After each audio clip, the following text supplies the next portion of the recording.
So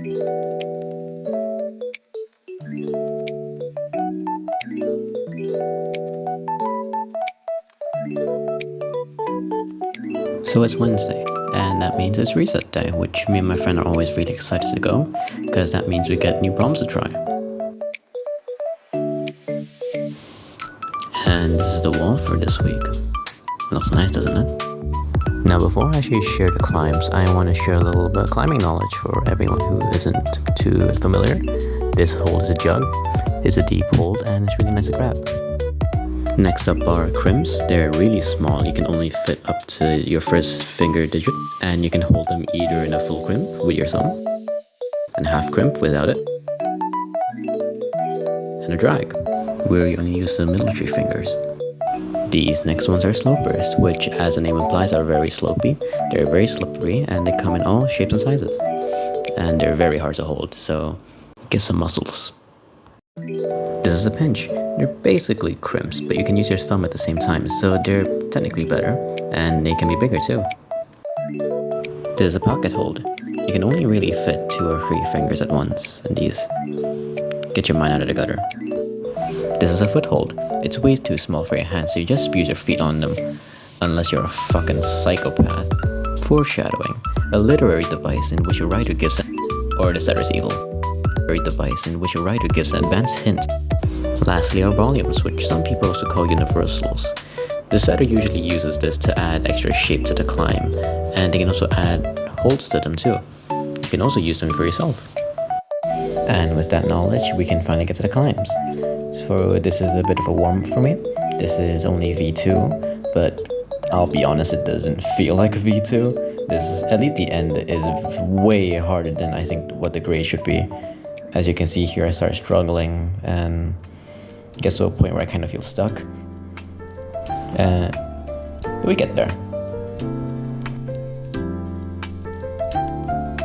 Now I want to use this second climb to address something throughout the video that has been happening, which is the inconsistent aspect ratio, which I want to apologize for.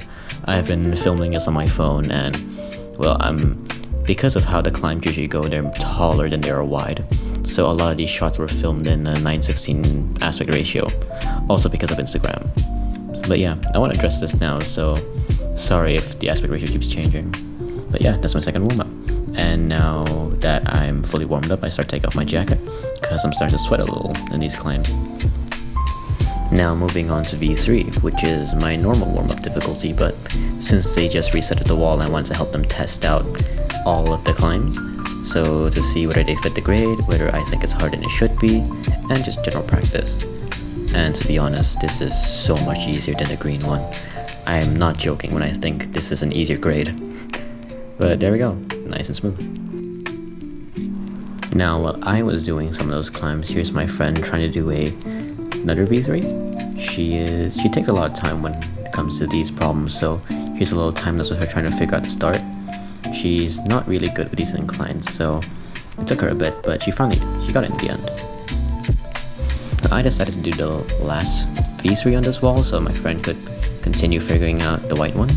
But I wanted to share this moment where not a lot of people think about climbing, which is actually reading around, looking at the holds and trying to predict what you can do before you actually get on the wall. And as you can see, I do in fact hold the foot chip, even though I said that I really shouldn't. I don't know, I just think I'm better sometimes. But yeah, this climb, like I said, for me this is a really good difficulty to warm up on, and I climb it pretty easily. And now we move on to the white V3. In my opinion, this is actually the hardest V3 that they set this week. And as I try it on my first attempt, I do in fact panic a little, because that pinch at the end is much worse than you think. So here's my second try, and it goes much smoother this time because I kind of know how the hold feels now. I have more confidence in what to do. I match the hold, I go up, and then the end is very simple. Just get your feet over and boom, I stop. Now I'm going to the second hardest difficulty they set for this gym, which is a V4. For me, this is my working difficulty because it usually takes me at least one session to get these. And as as you can see, I started off pretty well. And normally I like this difficulty because it's the perfect amount of challenge for me, where I can still learn some stuff each climb, and it still tests me to my limit. And as you see, I start panicking a little bit. I try to figure out if I can cut my foot over. I realize I need to swap my feet, and I get over. And I was very surprised about this one because I don't very often flash red tags or V4s. I think this is the first time I just flashed it, which means I did it first try. But yeah, there was an awesome feeling when I did this. And now going to the second V4 that they set, which looks so much harder because there's so little options you have. There's only, I think, 1, 2, 3, 4, 5 holds that I can use. And I was wondering what in the world could I possibly do. But I just went for it, just to see what would happen. And I failed straight away, because that was a horrible position to try. Because you're kind of squeezing yourself in while standing on such a small hold. And I kept trying. I really kept trying, but I couldn't do it. And I decided that maybe that would be my project for this session, where I would keep working on it every so often. Here's, I think, my third attempt, trying from the middle, because even though I couldn't figure out how to transition to get here in the first place, I wanted to try if I can continue from here. And at least from what I saw at the time, I could not figure out what to do. Now in this moment, I was still kind of riding the high of flashing a V4. So being the goofy goober I am, I wanted to try the V5. I have done V5s before, but they took me forever to figure them out. And I just want to try it. Maybe I improved to the point where I can get pretty far. I didn't. That move was still pretty hard, and after another go, I still couldn't do it because my foot kept slipping, or I didn't feel very confident in that position. But I took a rest, I tried again, and honestly, this feels really nice because even though this climb is mainly made out of slopers, in fact it's only made out of slopers, they picked the ones that really have a good edge, and you could have pretty good purchase on the holds. And this is kind of why I encourage new climbers to just try random stuff, because even if you start midway, it's not a real sen. You'll never know what you can do unless you try it first. So yeah, I find a way to get here, and me using my flexibility, I managed to find a way to get up. And this is the intended way, but I still like how on the fly I can think of solutions. And this is actually why I love bouldering so much, that once you're on the wall, it is like a puzzle where you just figure out what can you do, what can't you do. Each person has their own way of doing it. But anyway, let me go back to the climb. I'm panicking here because where my left foot is standing has no texture, it's very slippery. So I was thinking, how in the world do I stand this? How do I do it? And at this point, one of the staff members named Zol told me to stop for a bit. I looked back, I wonder why, and to my worst nightmares, he has a ladder and a drill. He goes up, he removes the hold, and in my head I was thinking, oh no, he's gonna make it harder, because when a setter comes to you with a drill and a ladder, chances are they're gonna make it so much worse. But then this appeared.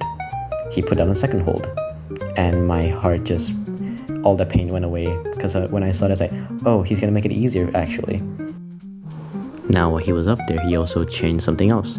The blue V4, he actually removes the hold from that one, making it harder.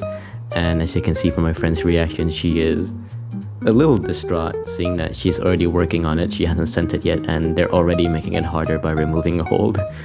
So yeah, that was a little funny. So, seeing that they did in fact change a route that I did before, and also that I am technically their guinea pig when it comes to testing routes, I decided to do the V4 again, because I feel like it's only fair that I do the version that most people get to try, which is the version that they add on. And I unintentionally do a kind of cool move where I cross over my hands. It does save some time, and since this is the second time I'm doing this, I do in fact feel a lot more confident doing it. And yeah, it's also good to do routes over and over again to improve your movement, get used to the movement. And I'm saying that word a lot, aren't I? But yeah. After a short break, I decided to work on the project again. Once again, here I'm just trying to start now, trying to get used to it. And I actually get confident in this position, but then this part. That is really bad. You cannot stay there for long. So once again, I tried it from the middle, just trying to see if I can continue. And I thought I figured something out here, thinking I can grab the box, get up, and then continue from there, which does work. And at first I thought, okay, I figured out the second half. Now I just need to finish it and we can work on the middle. Until this happened. I had a really nasty fall that actually flew my glasses like 10 feet away from me, and I was pretty shook from this. And after that I decided that I wouldn't work on this for at least half an hour. I'd take a break from it, stay away, and try some other stuff in the meantime. And while I was taking that break, my friend was trying out the V5, which I was also trying, and she wanted some help. So here's a little time lapse of us discussing what she could do better, what kind of small techniques she could try, and after that I went for it myself because I haven't actually tried the modified version of this yet. And as you can see at the end, I do in fact make it.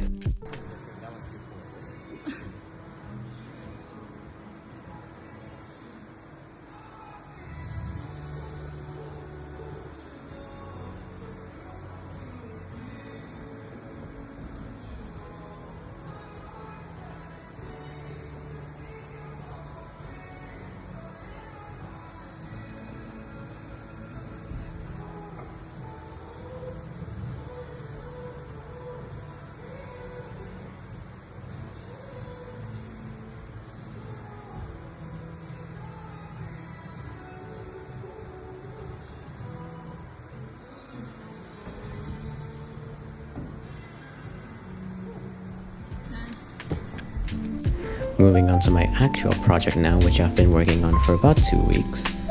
At this point, it was 2 hours into the session and I was pretty tired, but I still wanted to give it a try because I felt really good today, and who knows if I made progress. I technically did, but I was too tired to keep going afterwards. Even after taking a break or going for another attempt, I was too gassed. But hey, I'm making a video, so I wanted to get as much B-roll as I could. So yeah, tune in next time to see if I ever send this. Here's another climb I've been working on for about a week. This one's really cool because after the first move you can do like a dragon squat thing where you kind of wrap your leg around to balance yourself and then you slowly go up. But this is the slab section, which all climbers know we all hate slabs. And this is really scary because you have to balance on such a thin foothold. You're holding onto basically nothing and you're reaching over, and yeah, I kind of gave up on the first try because it was so scary. Now on the second try, I want to try something really funny. I have done this before but never on camera, which is climb with a harmonica. Now sadly the gym has really loud music, so a camera can't really pick up the sound of the harmonica. You can only really hear it in person. But one, it is kind of funny to hear me panic with the harmonica, but also it technically helps me regulate my breathing, because if I start to breathe too hard or if I start panicking, I'll have an audio cue to let me know that I need to calm down a bit more, or I need to find a way to do this in a less stressful way. But I have my hands over, I try to reach my feet, and I fall. Not really a nasty fall, but it didn't really feel good. And now I'm back on the project again, which is the yellow one which I slipped. And do you remember the little foreshadowing I had at the start of this video, where I said you shouldn't really hold foot chips? Well, guess what? I got a little bit desperate thinking, how the hell do I do this? And then I decided, why not just hold the foot chip and go for it? It fucking worked. I slipped, but it worked. And when I asked the gym staff about what's the intended way to do it, or the intended beta, that was in fact the intended way. You are supposed to hold that tiny little piece on the wall, which is no bigger than a coin. But yeah, I figured it out. And you can see me laughing to my friends saying that, why is that the way to do it? Now I actually did do a proper warm-up before the warm-up climbs I showed at the start, but my phone was recording, so I had to film me do it again. And my routine is doing dead hangs for 10 seconds, head over bar for 10 seconds, and dead hang again. But Now do it 5 seconds, and that was a mistake because... yeah, for those who don't know, those handles rotate, and I was way too tired to hold on, and I slipped and I hit my shin on the metal. Yeah. One last thing I wanted to try before going home is the moonboard again. And if you don't remember what happened to me last time on the moonboard, well...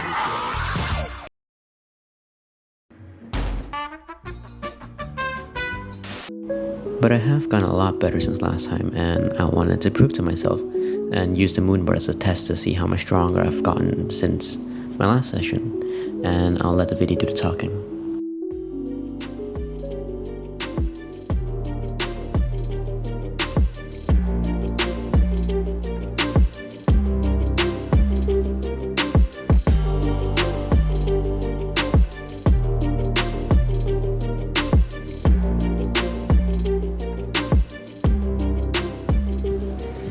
Now, even though I fell off, this is the happiest I've ever been on the moonboard, because I've never gone that far. I've never even gone above, I think, the 10th level.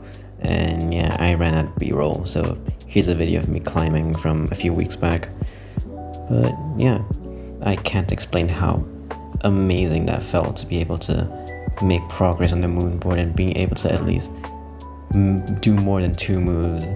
But that's it. I hope you enjoyed watching my day in a climbing gym, and who knows, maybe I'll make more of this. See ya.